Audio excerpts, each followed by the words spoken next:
Om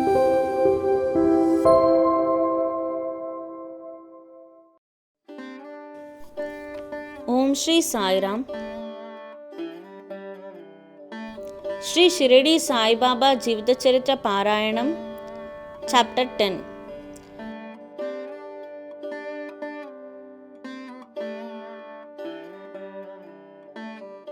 Sai Baba's mode of life, his sleeping plank, his stay in Shirdi, his teachings, his humility, Nanavali, the easiest path.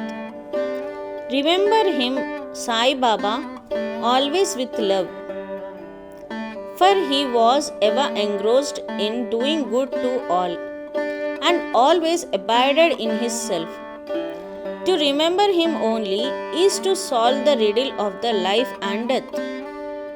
This is the best and the easiest of sadhana, as it involves no expenditure. A little exertion here brings great rewards. So, as long as our senses are sound, we should minute by minute practice this sadhana. All other gods are illusory. Guru is the only God.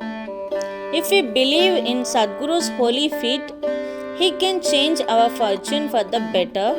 If we serve him sincerely, we get rid of our worldly afflictions. We need not study any philosophy like the Nyaya and the Mimamsa. As we trust the helmsman in crossing rivers and seas, so we have to trust our Sadguru in getting over the ocean of worldly existence. The Sadguru looks to the intense feeling and devotion of his devotees, endows them with knowledge and eternal bliss. In the last chapter, Baba's mendicancy and devotees' experiences and other subjects are dealt with. Let the readers now read where and how Baba lived, how he slept and how he taught, etc. Baba's wonderful bedstead. Let us first see where and how Baba slept. Mr. Nana Sahib Dengle brought for Sai Baba a wooden plank about 4 arms in length and only a span in breadth for sleeping upon. Instead of keeping the plank on the floor and then sleeping on it, Baba tied it like a swing to the rafters of the masjid with old shreds or rags and commenced to sleep upon it. The rags were so thin and worn out that it was a wonder how they could bear or support the weight of the plank itself, let alone the weight of Baba. But somehow or other, it was Baba's sheer leela that the worn out rags did sustain the plank. Along with the weight of Baba on it, on the 4 corners of this plank, Baba lighted penatis, earthen lamps, one at each corner, and kept them burning the whole night. It was sight for the gods to see Baba sitting or sleeping on this plank. It was a wonder to all how Baba got up and down the plank.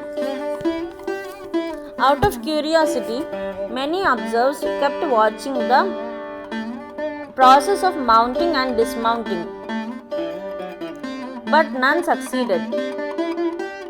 As crowds began to swell so as to detect this wonderful feat, Baba one day broke the plank into pieces and threw it away.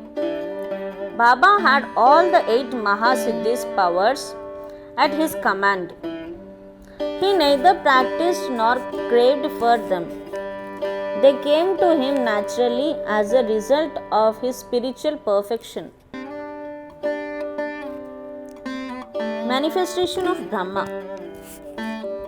Though Sai Baba looked like a man, 3 cubits and half in length, still he dwelt in the hearts of all. Inwardly, he was unattached and indifferent but outwardly he longed for mass welfare, though inwardly an abode of peace, he looked outwardly restless. Inwardly, he had the state of Brahma. Outwardly, he seemed engrossed in the world. Sometimes he looked on all with affection, and at times he threw stones on them. Sometimes he scolded them, while at times he embraced them and was calm, composed, tolerant, and well balanced. He always abided and was engrossed in the self and was well disposed towards his bhaktas. He always sat on one asan and never travelled. His satka was a small stick which he was always carries in his hand. He was calm and thought free. He never cared for wealth and fame and lived on alms. Such a life he led. He always uttered, Allah Malik. God is the real owner. Entire and unbroken was his love for the bhaktas. He was the mine or storehouse for self-knowledge and full of divine bliss. Such was the divine form of Sai Baba, boundless, endless, and undifferentiated. One principle which envelops the whole universe from a stone to Brahma, incarnated in Sai Baba. The really meritorious and fortunate people got this treasure grove in their hands, while those people who, not knowing the real worth of Sai Baba, took him to be a mere human being, were indeed unfortunate. His stay in Shirdi and probable birth date. None knew or knows the parents and the exact date of birth of Sai Baba, but it can be approximately determined by his stay in Shirdi. Baba first came to Shirdi when he was a young lad of 16 years and stayed there for 3 years. Then, all of a sudden, he disappeared for some time. After some time, he reappeared in the Nizam state near Aurangabad and again came to Shirdi with the marriage party of Chand Patil when he was about 20 years old. Thence, he stayed in Shirdi for an unbroken period of 60 years, after which Baba took his Mahasamadhi in the year 1918. From this, we can say that the year of Baba's birth is approximately 1838 AD. Baba's mission and advice. Saint Ramdas 1608 to 1681 flourished in the 17th century and fulfilled to a great extent his mission of protecting cows and Brahmins against the Yavanas, means Mohammedans. But within 2 centuries after him, the split between the two communities, Hindus and Mohammedans, widened up and Sai Baba came to bridge that gulf. His constant advice to all was to this effect. Ram and Rahim were one and the same. There was not the slightest difference between them, then why should their devotees fall out and quarrel among themselves? You ignorant folk, join hands and bring both the communities together. Act sanely, and thus you will gain your object of national unity. It is not good to dispute and argue. So, don't argue. Don't emulate others. Always consider your interest and welfare. The Lord will protect you. Yoga, sacrifice, penance, and knowledge are the means to attain God. If you do not succeed in this by any means, in vain is your birth. If anyone does any evil unto you, do not retaliate. If you can do anything, do some good unto others. This, in short, was Sai Baba's advice to all, and this will stand us in good stead both in material and spiritual matters. Sai Baba as Sadguru. There are many so-called gurus who go about from house to house with cymbals and veena in their hands and make a show of their spirituality. They blow mantras into the ears of their disciples and extract money from them. They profess to teach piety and religion to their disciples, but are themselves impious and religious. Sai Baba never thought of making the least show of his worth.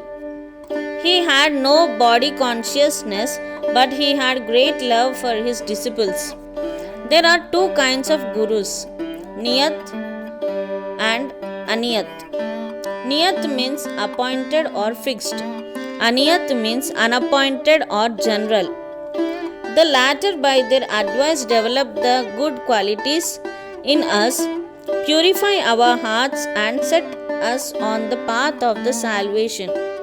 But contact with the former dispels our sense of dualities, sense of difference, and establishes us in unity by making us realize though or that.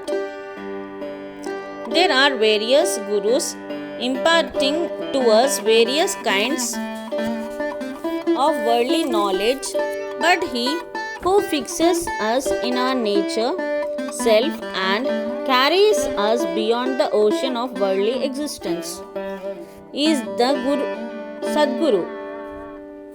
Sai Baba was such a Sadguru. His greatness is indescribable. If anybody went to take his darshan, he, without being asked, would you give every detail of his past and future and present. He saw divinity in all beings. Friends and foes were alike to him. Disinterested and balanced, he obliged the evildoers as well as the pious. He was the same in prosperity and adversity. No doubt ever touched him. Though he acted through the body, he was not in the least attached to his body or house. Though he looked embodied, he was really unembodied, that is, free from gross existence. Blessed are the people of Shirdi who worshipped Sai as their god, while eating, drinking, working in their backyards and fields, and doing various household jobs. They always remembered Sai and sang his glory. They knew no other god except Sai. What to speak of the sweetness of the love of the women of Shirdi? They were quite ignorant, but their pure love inspired them to compose poems or songs in their simple rustic language. Letters of learning they had none. Still, one can discern real poetry in their simple songs. It is not intelligence but that inspires real poetry. Such as real poetry is the manifestation of true love, and this can be seen and appreciated by intelligent listeners. Collection of these folk songs is desirable, and by Baba's wish some fortunate devotee may undertake the task of compiling and publishing these folk songs either in the Sai Leela magazine or separately in a book. Baba's humility. Lord or Bhagavan is said to have 6 qualities like fame, wealth, non-attachment, knowledge, grandeur, and liberality. Baba had all these in him. He incarnated in flesh for the sake of bhaktas. Wonderful was his grace and kindness, for he drew the devotees to him. Or how else could one have known him? For the sake of bhaktas, Baba spoke such words as the goddess of speech could not utter. Here is a specimen. Baba spoke very humbly as follows: Slave of slaves, I am your debtor. I am satisfied at your darshan. It is a great favor that I saw your feet. I am an insect in your excreta. I consider myself blessed thereby. What humility is this? Though outwardly Baba seemed to enjoy sense objects, he had not the least flavor in them, nor even the consciousness of enjoying them. Though he ate, he had no taste, and though he saw, he never felt any interest in what he saw. Regarding passion, he was as perfect a celibate as Hanuman. He was not attached to anything. He was pure consciousness, the resting place of desire, anger, envy, and other feelings. In short, he was disinterested, free, and perfect. A striking instance may be cited in illustration of this statement. Nanavali. There was in Shirdi a very quaint and queer fellow by name Nanavali. He looked to Baba's work and affairs. He once approached Baba, who was seated on his gadi seat, and asked him to get up as he wanted to occupy the same. Baba at once got up and left the seat which he had occupied. After sitting there a while, Nanavali got up and asked Baba to resume his seat. Then Baba sat down and Nanavali fell at his feet. Baba did not show the slightest displeasure in being dictated to or ousted. This Nanavali loved Baba so much that he breathed his last on the 13th day of Baba's Mahasamadhi. The easiest path, hearing the story of the saints and being in their company. Though Sai Baba acted outwardly like an ordinary man, his actions showed extraordinary wisdom and skill. Whatever he did was done for the good of his devotees. He never prescribed any asana regulation of breathing or any rites to his bhaktas, nor did he blow any mantra into their ears. He told them to leave off all cleverness and always remember Sai Sai. If you did that, he said, all your shackles would be removed and you would be free. Sitting through 5 fights, sacrifice, chantings, eightfold yoga are possible for Brahmins only. They are of no use to other classes. The function of the mind is to think. It cannot remain without thinking for a minute. If you give it a sense object, it will think about it. If you give it to Guru, it will think about Guru. You have heard most attentively the grandeur of Sai. This is the natural remembrance of Sai. Hearing the stories of the saints is not so difficult as the other sadhanas mentioned above. They remove all fear of this sansar, means worldly existence, and take you on to the spiritual path. So listen to these stories, meditate on them and assimilate them. You may attend to your worldly duties, but give your mind to Sai and his stories, and then he is sure to bless you. This is the easiest path, but why do not all take it too? The reason is that without God's grace, we do not get the desire to listen to the stories of saints. With God's grace, everything is smooth and easy. Hearing the stories of the saints is, in a way, keeping their company. The importance of the company of the saints is very great. It removes our body consciousness and egoism, destroys completely the chain of our birth and death, cuts asunder all the knots of the mind and takes us to God, who is pure consciousness.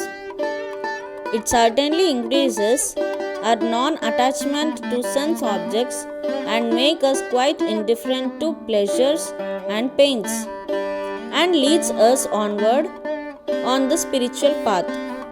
If you have no other sadhana, such as uttering God's name, worship or devotion, etc., but if you take refuge in them, saints, wholeheartedly, they will carry you off safely across the ocean of worldly existence. It is for this reason that the saints manifest themselves in this world. Even sacred rivers such as the Ganges, Godavari, Krishna, and Kaveri, etc., which wash away the sins of the world, desire that the saints should come to them for a bath and purify them. Such is the grandeur of the saint. It is an account of the store of merit in past births that we have attained the feet of Sai Baba. We conclude this chapter with meditation on Sai's form.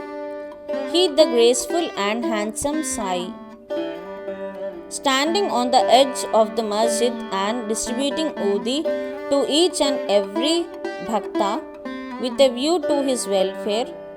He who thinks of the world as an illusion and who is ever engrossed in supreme bliss. Before him, we humbly prostrate ourselves.